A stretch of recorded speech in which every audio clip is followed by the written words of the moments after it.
Smilo vydal video, který se jmenuje Koupil som praktické športové auto. Mě zajímá, co to bude za auto a jestli to bude fakt sportovní a zajímá mě, kolik bude mít třeba koní nebo tak. To se na to jdeme podívat.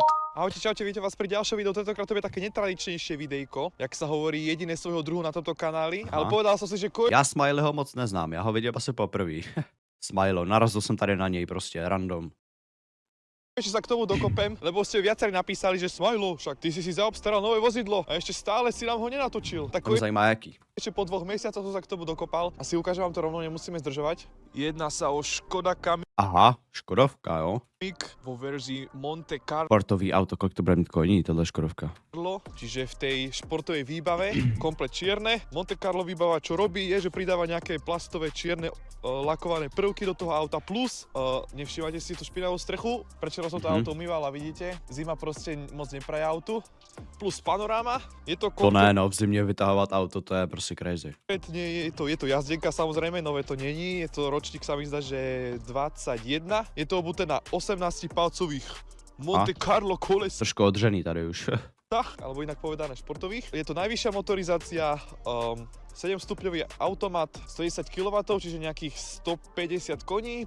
150 koní a sportovní auto, jako to nevím, no, borci. 150 koní, sportovní auto?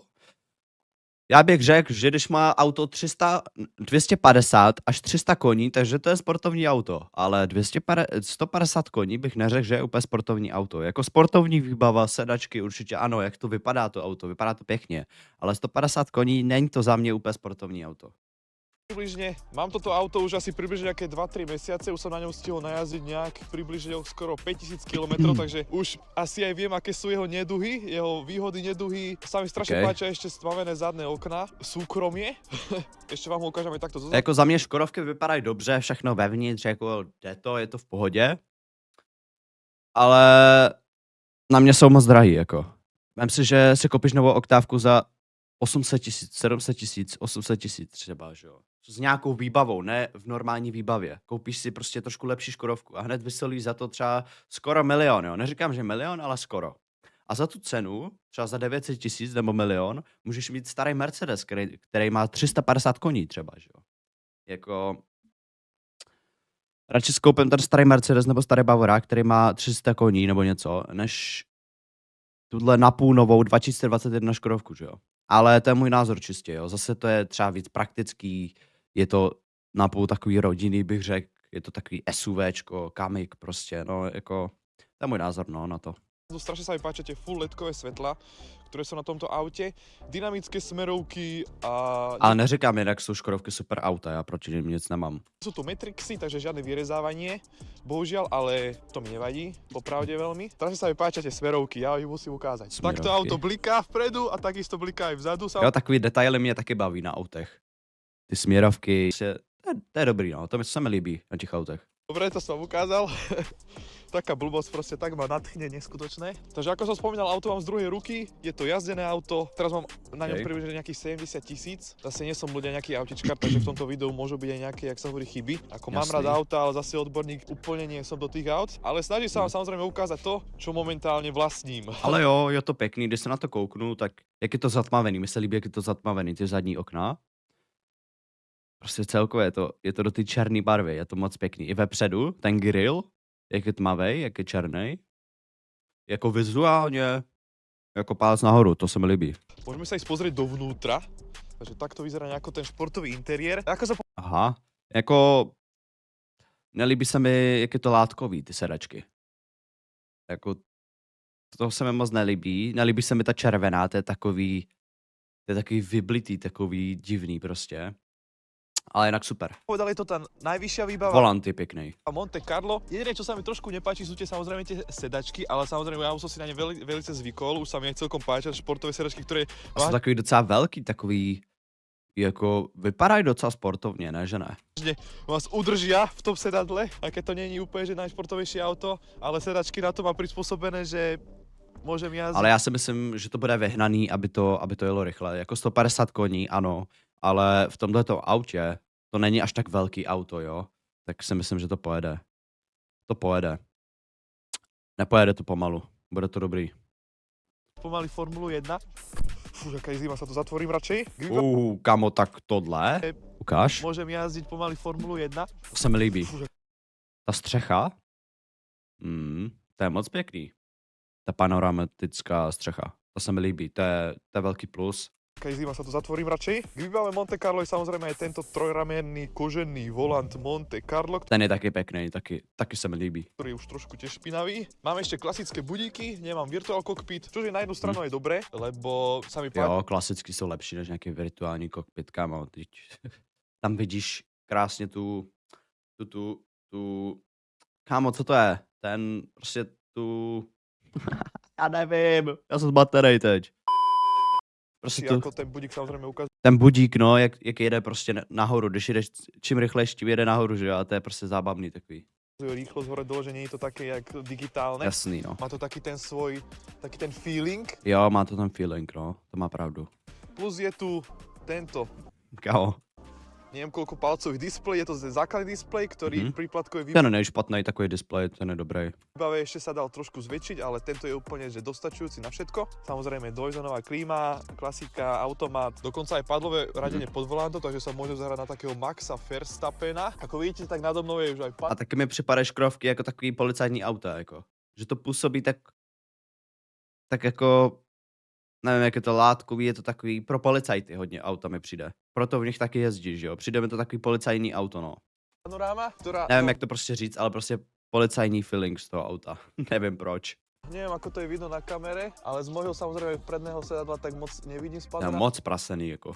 ale moji spolujazdci vzadu si to podľa mňa môžu pekne užiť. Na jednu stranu je To jo. veľmi dobré, že to je tá panoráma, lebo interiér je úplne komplet celý čierny, iba vážne to sú iba také tie červené prvky, ktorých je tu veľmi málo. Keď tá panoráma je stiahnutá, tak je tu normálne, že tma. Človek si normálne myslí, že je v nejakej súkromnej izbe alebo jednoducho v nejakej svojej kancelárii a nikto dovnútra nevidí. Ešte čo je super, je to ešte klasická ručná brzda. Jo, na sněhu můžeš driftovat krásně, no to je fajn, že tam není ta elektronická. Mechanická, takže paradzína. Čo sa týka výbavy, tak samozrejme má to tie všetky klasické veci, ktoré to potrebuje mať. Dobrá, asi v plný ne, výbavě, si myslím. A říkal to, myslím i. Plus z asistentov to má skoro všetky asistenty.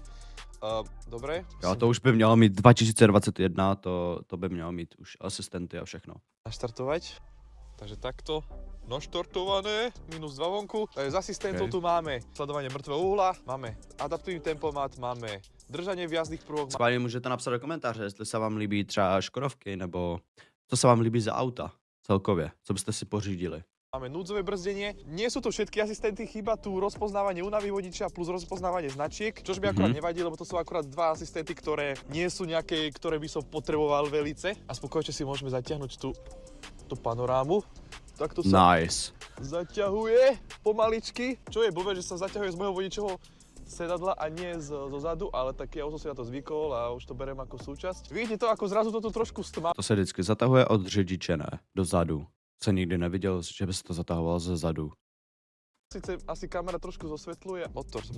Motor vypneme. Ďalej z výbavy samozrejme tu je bezkľúčové odomýkanie, zamykanie. Máme tu elektrický kufor. Nice.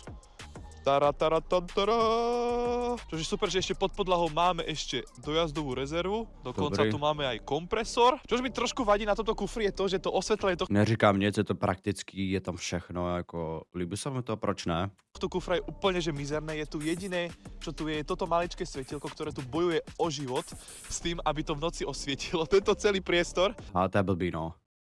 Jako takhle malý světilko ještě. No, to je takový... Mohlo by být i na druhé straně, no, to světilko. Nie je to najväčší kufor, ale samozrejme mne úplne bohate stačí. Dobre, tak zase zatvoríme. Ešte si môžeme sadnúť takto tu dozadu. Nice. Kukus, ja som vo svojom aute ani vzadu skoro ani nesedel. A tu sa dobre sedí, pohodlne. Plus tu máme ešte takú Jo, tak je to Kamik, nebo co to je, Kodiaq? To není, ne, Kamik to je. Takže já si myslím, takový SUVčko je hodně dobrý do města, tohleto auto, podle mě. krásnu laťkovú opierku stredovú, ktorá, keď sa budem nudiť, tak a zrazu Škodovka dá autopilot režim do tohto auta, tak sa tu takto pajne sa tu oprem a budem sledovať cestu. Nemám tu pomerne veľa miesta nad hlavou ešte. No, to je dosť dôležité. A dosť zaujímavé vyzerajú tie športové sedačky odtiaľto zozadu. Jako jsou takový hodně mohutný, no, jsou takový hrozně velký. Také vážne, také hrubé, kus mi to príde, ako keby to, ja neviem, vážilo 300 kg pomaly. To jo, no. Ale aspoň ma nikto nevidí, že som teraz vzadu. Inak toto video vôbec nemám pripravené, to idem úplne, že freestyle, takže asi daj Tak to musíš freestyle, že jo? To je nejlepší. aj vyzerá toto video, ale tak chcel som vám natočiť to videjko o tomto aute. Jedna z nevýhod tohto auta je to samozrejme, že keď naštartujem, tak mi vôbec neukazuje auto, že či svietim. Jediný spôsob, ako to zistím, je, že sa tu proste pozriem dole na toto kolečko Jak neukazuje a zistím, že ako svietim. Niekedy je to No neukazuje, jestli máš dálkový, nebo normální, nebo jestli máš vypnuto. Tak to je divný, ne? Trošku, kámo. metúce, lebo niekedy neviem, že či svieti dostatočne, niekedy, no chápete, je to také všelijaké, ale ja už som si na to zvykol. Plus ešte tu máme hlasového asistenta, ktorého som asi v živote nezapol. Máme tu Vyhřívaný volant tam má, koukám. To je dobrý. vyhrievanie volantu. To se vyplatí, když jedeš z hor nebo někam a máš zmrzlý prsty, tak to je fajn, si myslím. Dokonca má tu trúbu, bezdrotové nabíjanie mobilu. Trúbu? To má každý auto, ne? Trúbu. Ešte tu je, ktoré mne nabíja Nebo nevím, co ti myslel? dobre. Je to také dobré na udržiavanie batérky v telefóne, ako niečo nabije, ale nie je to nič moc. Je to skôr dobre, keď mám pripojený bezdratovo telefón do CarPlayu, čiže vlastne ja si môžem zapnúť tu na No, CarPlay je fajn věc, jako jo, to je, můžeš si pustit svoji hudbu, že jo, můžeš si tam dát Waze, což je dobrá navigace za mě. Máš tam telefon propojený, prostě všechno, je to cool, to Waze, CarPlay. Já si myslím, že když si na to zvykneš, tak už potom nechceš mít auto, který nemá CarPlay. a môžem si dobíjať telefón bezdratovo. Hlavně kvůli ty Waze, no. No problémo, telefón sa nevybije. Jedna ďalšia nevýhoda, čo sa mi trošku nepáči na toto vozidle, sú jeho predné senzory, ako rýchlo nabiehávajú. Tie senzory v tomto aute fungujú tak, že oni nabiehávajú automaticky. Automaticky auto rozpoznáva, že idete parkovať, tak jednoducho potom zrazu vám naskočí ten panel s tými senzormi vpredu. Lenže niekedy je moc pomalený a niekedy už mám pomaly zaparkované, až vtedy mi hodí tú voľbu toho parkovacieho. Řekne tam, kolik to stálo, nebo podíváme se, jo? ChatGPT, kolik stojí kamik? Koda v plné výbavě 2021. Schválně, jestli mi to řekne. Kamik v plné výbavě Monte Carlo, aha.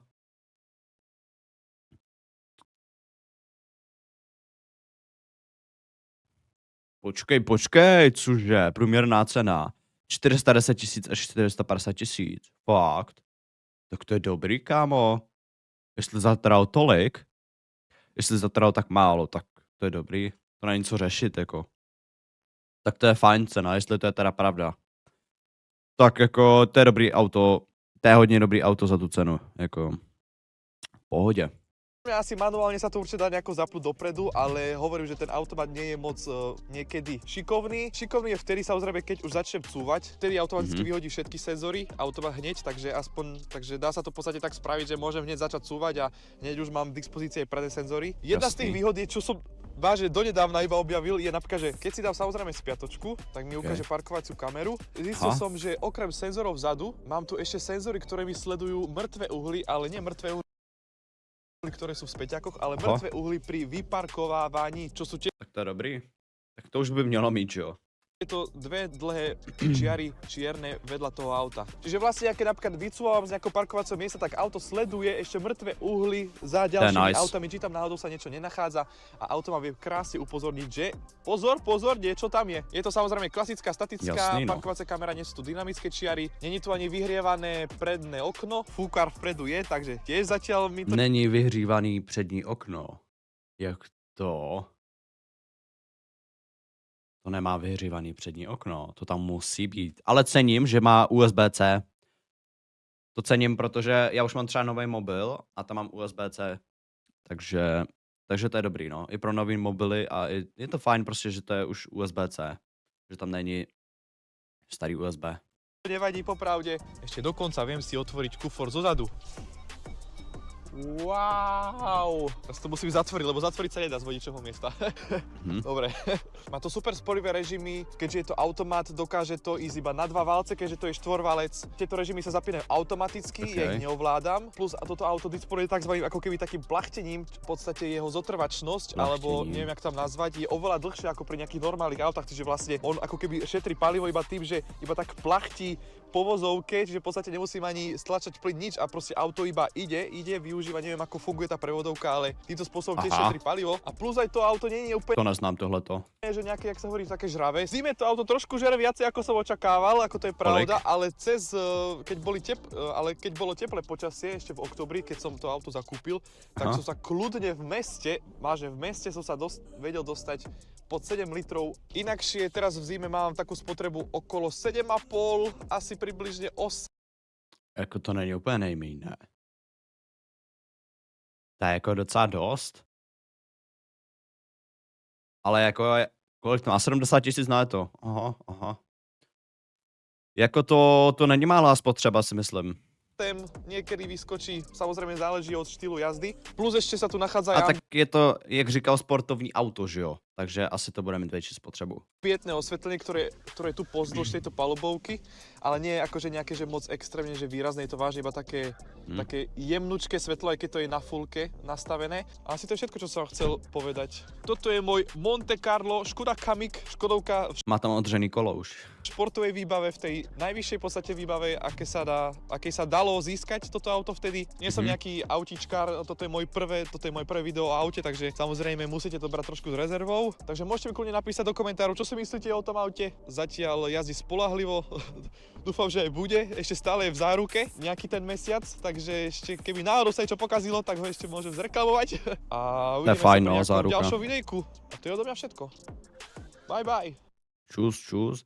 Ale za mě to auto je v pohodě. Jako líbilo se mi, jak to bylo zatmavený, i vevnitř docela, ale neřekl bych úplně, že to je sportovní auto. Takže tak, mně se to líbilo a to vše, dáme mu like a mějte se, borci.